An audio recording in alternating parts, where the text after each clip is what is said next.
welcome to the Up and Down matches for Season 2, 2013.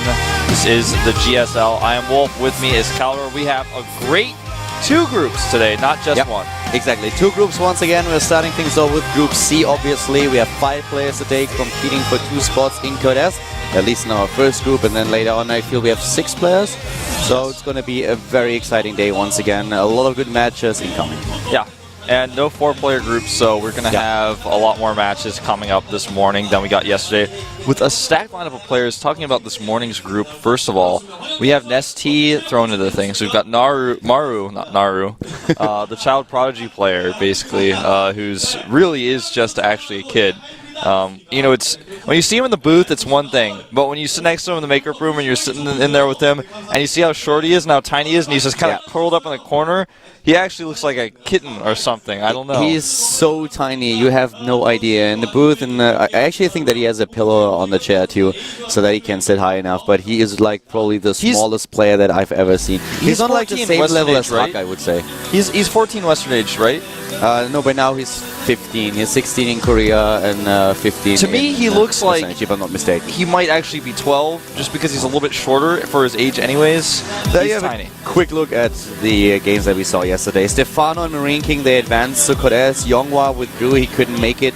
He was on his way to IEM, and Trust, Lure, out to Protoss players in the early group. They were not able to get through either. Yeah, that was how things finished up.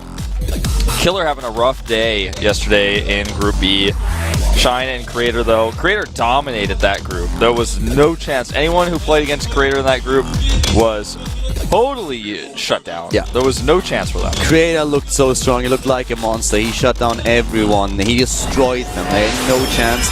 But here we have today's group. We're starting things off with a match between Fantasy and Keen, Terran versus Terran. We have even a 3rd Terran player in the group with Maru, and then of course Liquid, Hero, and Nestea for LGIM.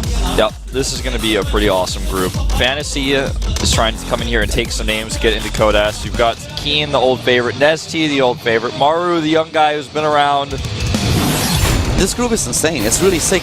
I glanced at the group yesterday and was like, yeah, okay, we're going to have a couple of good players today. Then I looked at it again this morning and I'm like, wait a second, wow, I don't even know who I want to advance here. Fantasy has been getting better and better. We have a player who has always shown good results with Keen, then we have Nestea, we have Hero in there, and Maru of all players. This is like, it's like, what? 3 of those have to go down into Code A again? Yeah, it's hard to believe. Life ain't fair. But we'll see how this works out. Remember, this is the final broadcasted Wings of Liberty match in the Mokdong studio. These players are deciding their fates right now, where they begin in Heart of the Storm. Is it in the most prestigious individual league in the world, Code S, or is it going to be in Code A, where they're just continuing to battle, trying to get back into that Code S? We're going to find out who takes the lead early on in this group. Is C at the GSL Up and Downs. Fantasy is up against Keen in a Terran versus Terran. Let's jump right into the game. Whirlwind is the map. And let's see what those 2 guys can do in their first game today here at GSL Up and Downs with Colin Wolf.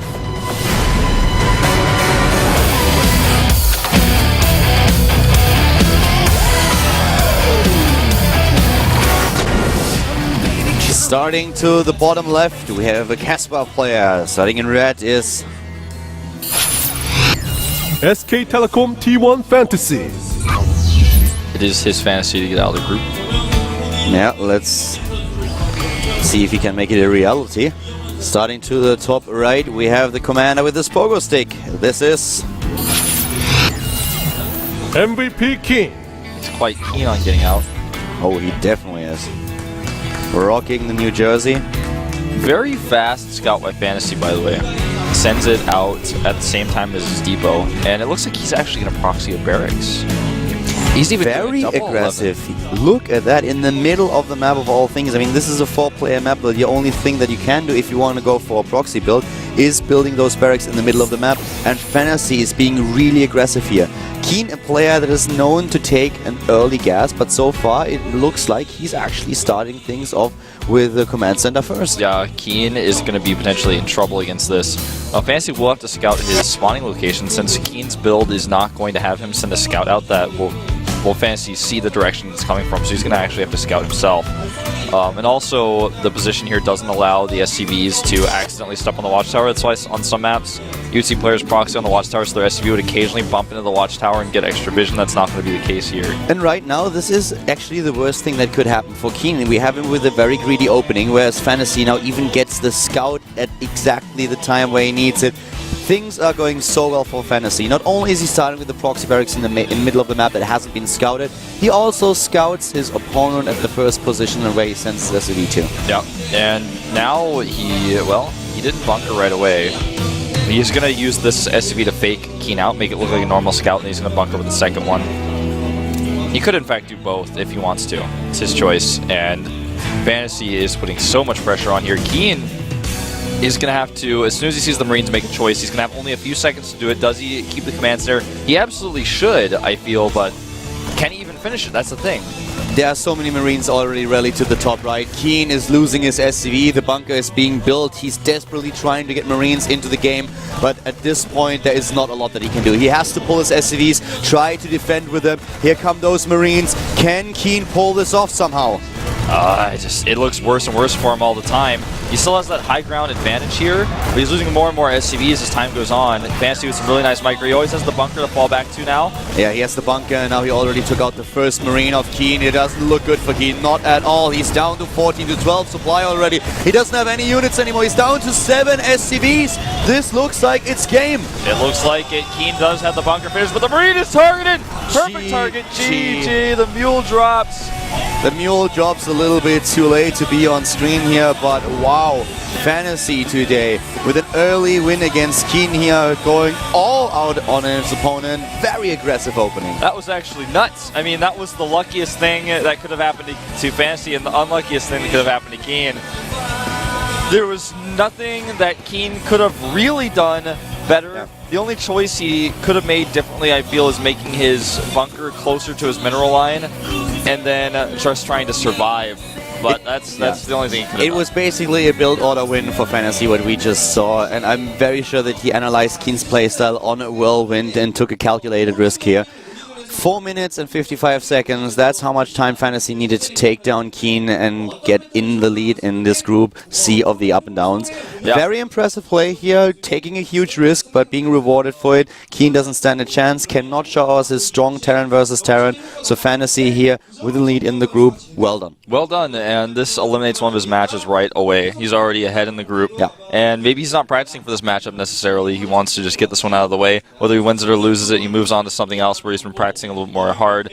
Also, Keen's great at TVT, so maybe he's thinking, I don't want to play Keen in a regular TVT. Well, I would actually expect him to practice the Terran versus Terran a little bit more because he has to play 2 of them today with 3 Terrans in the group, but I really feel that first of all you want to hide your strategy a little bit, and I also think that given he's a Casper player, they probably really analyze what Keen is usually doing on Whirlwind and try to find a build that exactly counters what's happening here. Yeah, it makes a lot of sense. He got a little bit lucky, you can say, with the early scout. That gave him a couple of extra seconds, but in the end the opening that Keen chose here was exactly what Fantasy was hoping for. Fantasy's micro was insanely good as well. He just was able to target everything down. Even that last Marine before it got in the bunker, that was insane to watch. It wouldn't have mattered anymore, but it was pretty crazy. At this point, Keen was already down to 7 Harvesters against 15, and the command center on the low ground is something that he would never have been able to save because there was just nothing he could do. He would have to leave the bunker, which would have been impossible for him to pull off. But I mean, canceling the command center even wouldn't have really helped him. Whether it was 400 minerals going to actually do for him in the long run. He doesn't have the production to use them. So. Exactly. He had 2 barracks, and at this point, we already had much more Marines for his opponent on the map. But, well, as it stands, we have now Fantasy with 1-0 in the group. The next game is going to be a Hero versus Maru. We're going to have a Terran versus Protoss. See how well Hero can do today in the GSL up and downs. His team in Pro League has been struggling a little bit, but he hasn't really been too much of a part of that, I feel. I mean, he hasn't played in Pro League that much, so I think that's probably not going to be on his mind here. Saw him in the makeup area a little bit earlier. He seemed like he's in pretty good spirits. He had like an attitude of not like total utter overconfidence, but he feels decent going into it. EGTL in general in Pro League definitely has a pretty tough time, which is one of the reasons why they kind of earned the nickname now. Every game they lose, that's what people in the forums have been making out of the acronym. And of course, it's a little bit harsh on the players. On the other hand, they haven't been doing all that well. And if you consider the hype that was there when the two teams merged before they ended Pro League, it's kind of understandable that a couple of people take that out on him right now and are very disappointed. But Heart of the Swarm is going to be the next chapter, and we talked to the coach already, we also talked to Hero a little bit. They are really eager to show people their real potential. And I actually feel like at this point, in Wings of Liberty in Pro League, it was a mental blockage for them. It was not about skill, but that was definitely them being... Preparation, in such a tough spot. And now with Heart of the Swarm, I feel they can start from scratch. So I expect a new EGTL going into the next season of Pro League. I'll hold off judgment until I see them, but... Hero wants to, going into this tournament, start in Codes. He does not want to be in Code. He is so successful overseas, and even in Pro League he hasn't done too bad. And this guy wants to prove to everyone right now in his final Wings of Liberty matches, I am a Codes player, and that's where I'm going to begin my Heart of the Swarm career. He is up against Maru now in this game, and Maru, of course, also a strong opponent, but still, I would give Hero definitely an edge here. We haven't seen Maru play a lot in Wings of Liberty in this recent past. He was focusing a little bit on Heart of the Swarm. Yeah. So it's going to be interesting to see what this clash between those two players is going to result in. Is Hero able to take it, or will we have Maru with an early win? We're going to find out right now at the GSL Up and Downs. Call on board.